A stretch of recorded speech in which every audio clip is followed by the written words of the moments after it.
Cinema നല്ലപോലെ ഇഷ്ടപ്പെട്ടു. ഒരുപാട് കാലമായിട്ട് വെയിറ്റ് ചെയ്തിരുന്ന് കണ്ട സിനിമയാണ്. കാരണം അവർ അത്രയും കഷ്ടപ്പെട്ട് അത്രയും നാളുകളായിട്ട് ചെയ്യുന്ന ഒരു ഫിലിമാണ്. ഞാൻ നോവല് വായിച്ചപ്പോൾ മുതൽ ആന്റിസിപ്പേറ്റ് ചെയ്യായിരുന്നു ഈ ഫിലിം കാണാൻ വേണ്ടിയിട്ട്. അവസാനം കാണാൻ പറ്റിയൊരു സന്തോഷമുണ്ട്. നല്ലൊരു ഫിലിമാണ്. പൃഥ്വിരാജ് നല്ലപോലെ ചെയ്തിട്ടുണ്ട്. പിന്നെ ബ്ലസ്സിയുടെ വർക്ക് ആയതുകൊണ്ട് നമുക്കൊരു മിനിമം ക്വാളിറ്റി ഉണ്ടാവും. അതെന്തായാലും അവർ കീപ്പ് ചെയ്തിട്ടുണ്ട്. നല്ലൊരു ബ്യൂട്ടിഫുൾ ഫിലിമാണ്. പിന്നെ റഹ്മാന്റെ സ്കോർ പ്രത്യേകം പറയേണ്ടില്ല, നല്ലപോലെ ചെയ്തിട്ടുണ്ട്. ബ്യൂട്ടിഫുൾ ഫിലിമാണ്. തിയേറ്ററിൽ തന്നെ കണ്ടൊരു ഫിലിമാണ്. സിനിമ എനിക്ക് വളരെയധികം ഇഷ്ടപ്പെട്ടു. പൃഥ്വിരാജിന്റെ ഒരു ബെസ്റ്റ് പെർഫോമൻസ് എന്ന് തന്നെ പറയാം. ഇപ്പൊ നമ്മൾ നോവൽ വെച്ചിട്ടില്ലെങ്കിലും ഭയങ്കര ഒരു ഹൈപ്ഡ് ആയിരുന്നു. ആൾക്കാർ പറഞ്ഞത് വെച്ചിട്ട് ഭയങ്കര ഒരു ട്രൂ സ്റ്റോറി ബേസ്ഡ് ആണല്ലോ. അപ്പൊ നമ്മൾ എത്രത്തോളം ഇമോഷണലി കണക്ട് ആക്കുമെന്ന ഒരു ഇതുണ്ടായി. അത് സിനിമ വച്ചു പുലർത്തി എന്ന് തന്നെ പറയാം. പൃഥ്വിരാജിന്റെ അഭിനയവും എയറോമിന്റെ ബീച്ചും സ്പോർട്സും മ്യൂസിക്കും ബ്ലസ്സിയുടെ ഡയറക്ഷനും എല്ലാം കൊണ്ട് ഒരു മികച്ച് നിൽക്കുന്നൊരു സർവൈവൽ ഡ്രാമ തന്നെയാണ് ആടുജീവിതം. എന്നെ വളരെയധികം ഇമോഷണലി പിടിച്ചിരുത്തിയ ഒരു സിനിമ തന്നെയാണ്. ആദ്യ അവസാനം പൃഥ്വിരാജിന്റെ ഒരു വൺ മാൻ ഷോ പെർഫോമൻസ് എന്ന് പറയാം. നമ്മളെ ആ ഒരു കാലഘട്ടത്തോട്ടും ആ ഒരു ലൈഫിലോട്ടും പുള്ളി അനുഭവിച്ച ആ ഒരു കാലഘട്ടം നമ്മളെ കാണിക്കാൻ പൃഥ്വിരാജിന്റെ പെർഫോമൻസ് വളരെയധികം സഹായിച്ചു. പിന്നെ ഈ എയറോമിന്റെ ബീജിയും സോങ്സാണ് പറയേണ്ടത്. ആ ഒരു മ്യൂസിക്കും പഴയ ഒരു കാലഘട്ടത്തിലെ ആ ഒരു വൈബും എല്ലാം ആ ഒരു മ്യൂസിക്കിനുണ്ടായി. നമ്മളെ ആ ഒരു അത്രത്തോളം പിടിച്ചിരുത്തിയ ഒരു മ്യൂസിക്കും ഡയറക്ഷനും ആയിരുന്നു പടത്തിനുണ്ടായിരുന്നത്. തിയേറ്ററിൽ വലിയ വിജയം കൊണ്ട് എന്തായാലും വലിയൊരു കളക്ഷൻ നേടേണ്ട ഒരു ഗംഭീര സിനിമ തന്നെയാണ് ആടുജീവിതം. ഒരു അതിജീവനത്തിന്റെ മെസ്സേജ് ഉള്ള സിനിമയാണ്. ഭയങ്കര ഫൈറ്റ് ഒന്നും ഇല്ലെങ്കിൽ പോലും ഒരു റിയൽ ലൈഫ് സ്റ്റോറി ആകുമ്പോൾ അതികഠിനമായിട്ടുള്ള ഒരു പ്രയത്നം കൊണ്ടാണ് ഇത്രയും സിനിമ വരെ എത്തിയത്.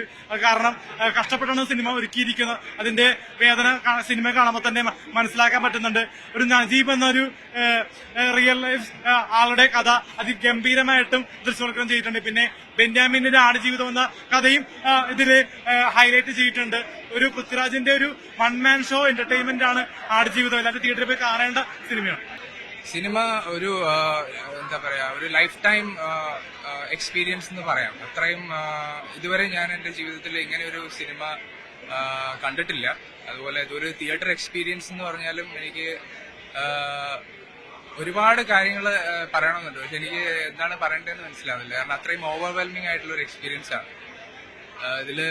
ഇതിനകത്ത് എന്താ പറയാ, ഒരു മനുഷ്യന്റെ എഫേർട്ടിനേക്കാളും ഉപരി വേറെ എന്തോ ഒരു എഫേർട്ട്, അതായത് സ്റ്റോറി എടുക്കുന്ന ഒരു എഫേർട്ട് ഉണ്ടല്ലോ. അതായത് നമ്മുടെ story has to be told എന്ന് പറയുന്ന രീതിയിൽ ആ കഥയുടേതായിട്ടുള്ള രീതിയിൽ ഇതിന് വേണ്ട ആൾക്കാരെയും അതുപോലുള്ള സാഹചര്യങ്ങളെയും സൃഷ്ടിച്ച് ആ സിനിമയുടെ മേക്കിംഗ് ഉൾപ്പെടെയുള്ള കാര്യങ്ങൾ ഇത്രയും കോംപ്ലിക്കേറ്റഡ് ആക്കി മാറ്റി അവസാനം ഇങ്ങനെ ഒരു ഔട്ട്പുട്ടിലേക്ക് എത്തിച്ചു എന്ന് പറയുന്നത് തന്നെ ഒരു ഭയങ്കര അത്ഭുതകരമായിട്ടുള്ളൊരു സംഭവമാണ്.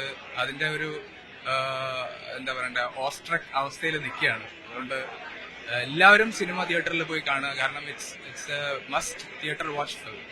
അതിൽ യാതൊരു സംശയമില്ല. അത് എല്ലാവരും തിയേറ്ററിൽ സിനിമ കാണുക, എക്സ്പീരിയൻസ് ചെയ്യും. അത് അടിപൊളി പടം, ഒന്നും പറയാനില്ല. ആദ്യമായിട്ടാണ് ഇങ്ങനെ ഒരു ഇതിലുള്ള കാണുന്നത്. ഇങ്ങനെ സർവൈവൽ മൂവിയൊന്നും മലയാളത്തിൽ അധികം ഇല്ലല്ലോ. പിന്നെ പൃഥ്വിരാജിന്റെയും കിട്ടി. പിന്നെ ഞങ്ങൾ അങ്ങനെ ഒരാളെ നേരിട്ട് കണ്ടിട്ടുമുണ്ട്. പൃഥ്വിരാജിന്റെ മേക്കോറിലല്ല അഭിനയിച്ച ഒരാളാണ്, ഹക്കീമായിട്ട് അഭിനയിച്ച ഞങ്ങളെ ഫ്രണ്ടാണ്. ഇപ്പൊ ഇതിന്റെ മേക്കോറൊക്കെ ഞങ്ങള് കറക്റ്റ് അറിയാൻ ചെയ്തൊക്കെ കണ്ടിട്ടുണ്ട് നേരിട്ട്. മെരിഞ്ഞ ടൈമിലൊക്കെ ഞങ്ങൾ കണ്ടതാണ്. അപ്പൊ ഓൻ അതിന് വേണ്ടിയിട്ട് ഭയങ്കരമായിട്ട് ഡെഡിക്കേറ്റ് ചെയ്തിട്ടാണ് വർക്ക്ഔട്ട് ചെയ്തത്. ഒരു സിനിമയ്ക്ക് വേണ്ടിയിട്ട് പൃഥ്വിരാജ് ചെയ്ത അതേ എഫേർട്ട് തന്നെ ഗോകുലും എടുത്തിട്ടുണ്ട്. അത് ഈ പടത്തിൽ കണ്ടവർക്ക് മനസ്സിലാവും. അത്രയും എഫേർട്ട് ഓൻ എടുത്തിട്ടുണ്ട്. കുറെ ദിവസം ഭക്ഷണം കഴിക്കാണ്ടിയും വെള്ളമൊക്കെ കുറച്ച് ഞങ്ങളൊക്കെ ഭക്ഷണം കഴിക്കുമ്പോൾ വെള്ളം കുടിച്ച് മാത്രം നിന്ന കുറെ കാലങ്ങളുണ്ട്. ഞങ്ങൾക്ക് കറക്റ്റ് അറിയാത്. അതിനുള്ള എഫേർട്ട് ഈ പടത്തിൽ ഓൻ ചെയ്തിട്ടുണ്ട്. അത് പടം കാണുന്നവർക്ക് മനസ്സിലാവും. പടത്തിൽ കൂടെ അവൻ കാണിക്കുന്നുണ്ട്. മിച്ച സീനറിയായാലും നല്ല ഉഷാറായി ചെയ്യുന്നു. തന്നെ വന്നതാണ്, മസ്റ്റ് വാച്ച് ആണ്. തിയേറ്ററിൽ വരുന്ന കാണാൻ പറയുന്നതിന്റെ മെയിൻ കാരണം എന്ന് വെച്ച് കഴിഞ്ഞാൽ റഹ്മാന്റെ മ്യൂസിക്. പുള്ളിക്കാരന്റെ മ്യൂസിക് നമുക്ക് തിയേറ്ററിൽ വന്ന് കാണുമ്പോഴത്തേക്ക് കുറച്ചും കൂടി ഫീൽ ചെയ്ത് കാണാൻ പറ്റും. അതേപോലെ നോവല് വായിച്ചിട്ട് വരാണെങ്കിൽ കുറച്ചും കൂടി എന്താ റിലേറ്റബിൾ ആയിട്ട് തോന്നും. ബിക്കോസ് നോവലില് ഉള്ള കുറെ കാര്യങ്ങൾ സിനിമയിൽ ഉൾപ്പെടുത്താൻ പറ്റില്ല. അത് എന്തായാലും ടൈം ഡ്യൂറേഷൻ. അതുകൊണ്ട് പിന്നെ പൃഥ്വിരാജിന്റെ അഭിനയം പൊളിയാണ്. പുള്ളിക്കാരന്റെ വേഴ്സറ്റൈൽനെസ് നമുക്ക് ഇതിൽ തന്നെ മനസ്സിലാക്കാൻ പറ്റും.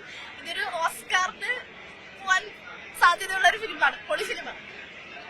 ഞങ്ങള് ശരിക്കും അബ്രോഡായിരുന്നേ. അപ്പൊ അതിന്റെ ഒരു ഫീലിങ്സ് ശരിക്കും ഉൾക്കൊള്ളാൻ പറ്റി. മീൻസ് എന്റെ ഹസ്ബൻഡ് എന്റെ കല്യാണം കഴിഞ്ഞിട്ട് ഹസ്ബൻഡ് ഇത് ഒരു മാസം കഴിഞ്ഞിട്ട് പോയപ്പോ അപ്പൊ അതൊക്കെ എനിക്ക് ഒരുപാട് ഫീൽ ചെയ്ത സംഭവമാണ്. പിന്നെ അതിനകത്ത് അടിപൊളി സൂപ്പറായിട്ട് അഭിനയിച്ചിട്ടുണ്ട്. സൂപ്പർ പടമായിരുന്നു. വേൾഡ് ക്ലാസ് മൂവിയാണ്. ഞാൻ നോക്കിയിട്ട് പൃഥ്വിരാജിന്റെ അഭിനയം അത്ര ഗംഭീരം എന്ന് വെച്ചാൽ അത്ര ഗംഭീരമാണ് സിനിമ. ശരിക്കും പറഞ്ഞ എനിക്ക് തോന്നണത് ഇത് മഞ്ഞുമലിനെ കാട്ടിയും കടത്തി വെട്ടാനുള്ള സാധ്യതയുണ്ട്. അത് 100% ഉറപ്പാണ്. അത്രക്കും അത്യുഗ്രൻ സിനിമ തന്നെയാണ്. കിടിലം പടം, ഒന്നും പറയാനില്ല. സൂപ്പർ പടം.